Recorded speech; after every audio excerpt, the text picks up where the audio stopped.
Le président Taye Asselassie a noté que le prix de la paix est élevé et que chaque citoyen doit faire sa part pour maintenir la paix.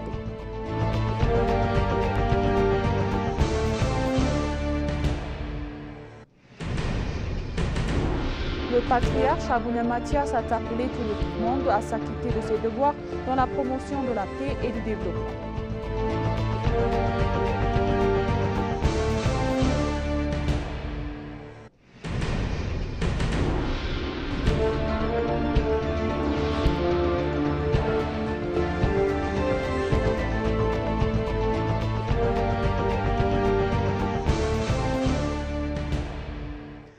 Bienvenue chers téléspectateurs, c'est moi Eda Gadamo avec le journal du lundi 20 janvier 2025. Restez avec nous. Le président Taye Asselassie a noté que de la paix et de prix est élevé et que chaque citoyen doit faire sa part pour maintenir la paix. Le président a souligné que la manque de paix, en plus de dommages qu'il cause la vie et au corps des citoyens, nous prive également de nombreuses opportunités en tant que pays. Affirmant qu'une société sans prix ne peut être construite, il a souligné que la paix est le lieu de toutes les choses. Il a souligné que Gondar était une terre de sagesse et de connaissance. La population devrait s'efforcer davantage de promouvoir la paix et le développement du pays avec compréhension. Les conflits épuisent et d'autres, ils ne remplissent pas. Il sera facilité au lieu de prospérer, a déclaré le président. Nous souhaitons que Gondar devienne un centre d'usine, d'art, de connaissances et de philosophie, a-t-il déclaré. Le président a souligné que l'ère des réformes à Gondar est désormais arrivée et il a souligné que cette opportunité ne peut être saisie qu'en suivant le chemin de la sagesse. Il a souligné finalement et indiqué que la protection et la préservation des ressources de Gondar sont un devoir attendu de cette génération.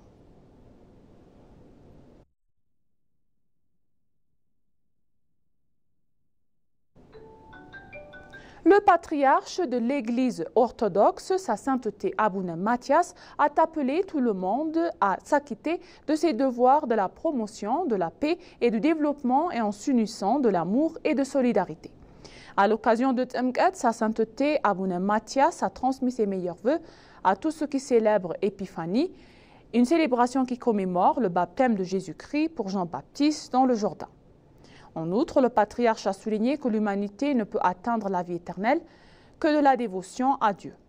Tout le monde devrait s'arrêter et penser à la paix, a-t-il exhorté. Les êtres humains doivent utiliser les bénédictions accordées par Dieu pour surmonter les obstacles qui entravent la paix et le développement en favorisant un esprit d'entraide et de collaboration.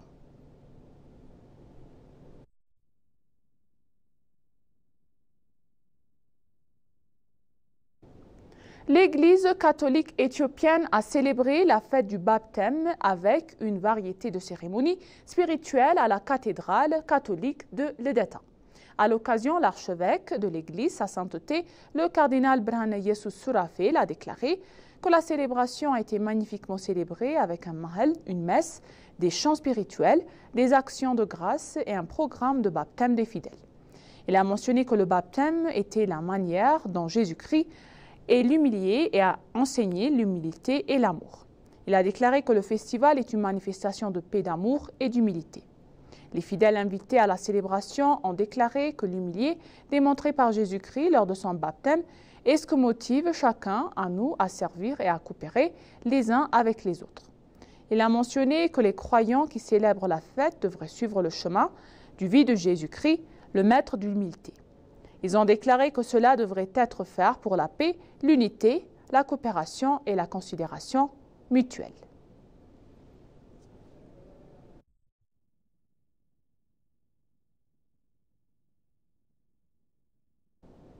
Les touristes qui ont assisté hier au festival éthiopien de Tmkat, la commémoration du baptême à Jésus à Jan Meda, à Addis Abeba, se sont dit impressionnés par les rassemblements riches, brillants spirituels du clergé et des fidèles de l'Église orthodoxe éthiopienne et des tenues traditionnelles.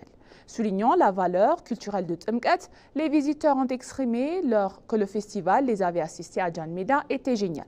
La célébration colorée de Tmkat est une véritable expression de l'Éthiopie en tant que phare de sa profondeur spirituelle et de son patrimoine culturel riche et diversifié. Suivons ensemble leur point de vue. Merci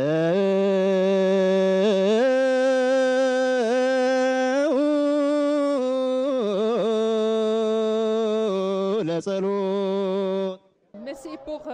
oui, c'est une bonne occasion pour faire connaissance des cultures, les traditions, les religions d'Éthiopie, un pays avec une histoire impressionnante, des millénaires, les cultures et les cohabitations entre les religions et les cultures différentes. D'accord. Est-ce que c'est votre première fois de venir ici à Jan Meda 10 pour célébrer cette fête? Oui, c'est la première fois. Je suis l'ambassadrice de l'Union européenne depuis 4 mois en Éthiopie. C'est vraiment une partie importante pour faire connaissance avec les cultures, les traditions et aujourd'hui les religions. C'est très bien. C'est la première fois que je me trouve ici. J'étais toujours dehors, mais c'est très bien. Je l'ai aimé. Et toi? Moi aussi, j'aime bien et j'aime bien.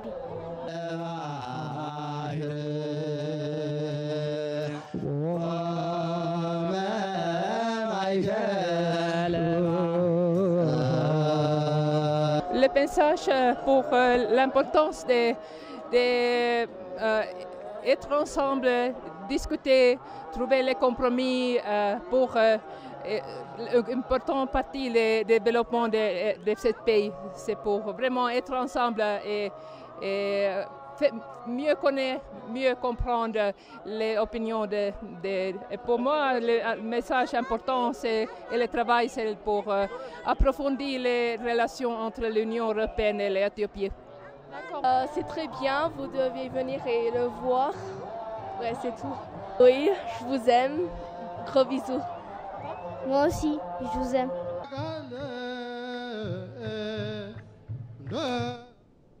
Les ambassades de divers pays basés à Addis Abeba ainsi que des organisations internationales ont transmis leur message de chaleur salutation à l'occasion de la célébration de Tmkat, épiphanie éthiopienne. Les chrétiens éthiopiens de tout le pays ont célébré hier de manière colorée Tmkat, l'épiphanie éthiopienne, pour commémorer le baptême de Jésus-Christ par Jean-Baptiste dans le Jourdain. Les ambassadeurs des États-Unis, d'Israël, de Zimbabwe, du Maroc, du Pakistan, d'Iran, du Royaume-Uni, d'Allemagne, de Belgique, de Suisse, d'Australie, d'Autriche, de Suède et du Canada font partie des pays qui ont envoyé leurs meilleurs vœux.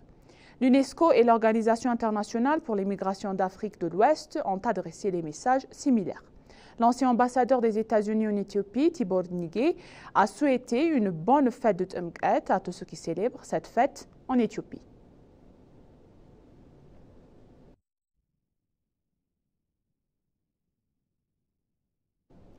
Le directeur général du Service national de renseignement et de sécurité, M. Redouane Hussein, a transmis un message du Premier ministre Abiy Ahmed au président ougandais Yoweri Museveni et au président kenyan William Ruto.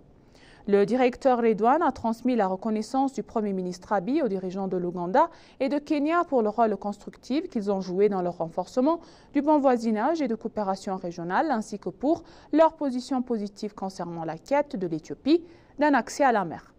Les présidents de l'Ouganda et du Kenya ont exprimé en outre leur soutien de leur confiance dans le fait que l'Éthiopie continuera de renforcer son rôle crucial dans l'instauration de paix en Somalie et la lutte contre le terrorisme. Le président William Ruto a exprimé son excellent soutien aux efforts du Premier ministre Abiy pour renforcer leur coopération multiforme entre les deux pays ainsi que pour la paix et la prospérité règnent en Éthiopie. Le président Ruto a exprimé que les défis sécuritaires tels que le terrorisme et la crise organisée nécessitent des efforts de collaboration entre les pays de la Corne de l'Afrique. Il a noté sur sa page de X qu'il avait discuté de sécurité régionale avec le directeur général du Service national de sécurité du renseignement éthiopien, l'ambassadeur Redouane Hussein.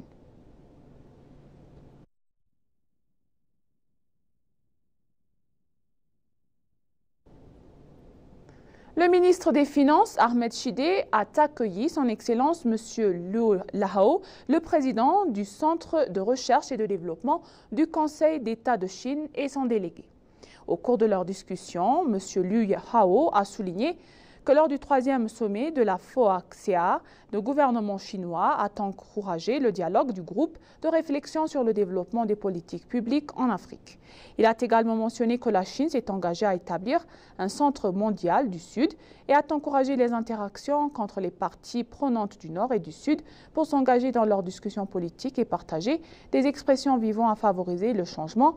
Et la responsabilité chinoise a également noté que lors de la sommet de la FOCAC, les pays africains sont parvenus à un consensus pour faire progresser le développement dans le secteur tel que l'industrie, les technologies de l'information, l'intelligence artificielle, la transformation agricole et les chaînes d'approvisionnement du marché.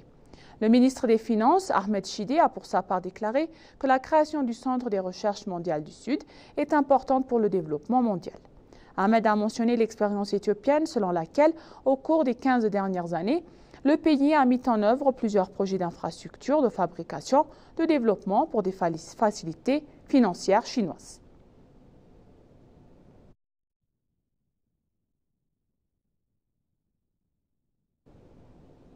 Et pour conclure le journal donc, dans le cadre des efforts de rapatriement des Éthiopiens qui se trouvaient dans la situation difficile et vulnérable, au Liban, 310 citoyens sont rentrés dans leur pays depuis le lundi dernier. Cette semaine, 301 femmes et 9 nourrissons sont rentrés en pays dont les 10 enfants ont moins de 18 ans. Dans des nouvelles connexes, un total de 99 Éthiopiens, dont 83 femmes, 3 hommes et 13 nourrissons, ont été rapatriés d'Arabie Saoudite cette semaine et ont appris 9 des rapatriés étaient des mineurs de moins de 18 ans. Des efforts sont également au cours pour fournir un soutien et des soins appropriés aux citoyens de retour dans les aéroports et les centres de détention et pour les réunir avec leurs familles.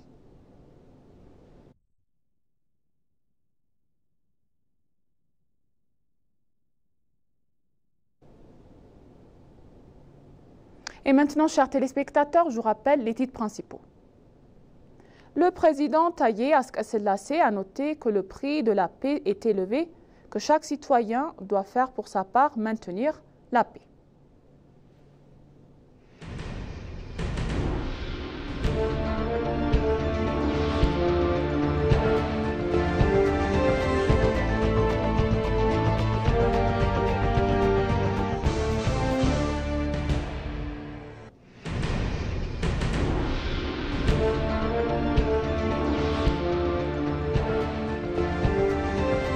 Le patriarche Abouna Mathias a appelé tout le monde à s'acquitter de ses devoirs dans la promotion de la paix et du développement. Merci chers téléspectateurs, ainsi s'achève le journal d'aujourd'hui. C'était moi Ida Gadamo et je vous souhaite une bonne journée.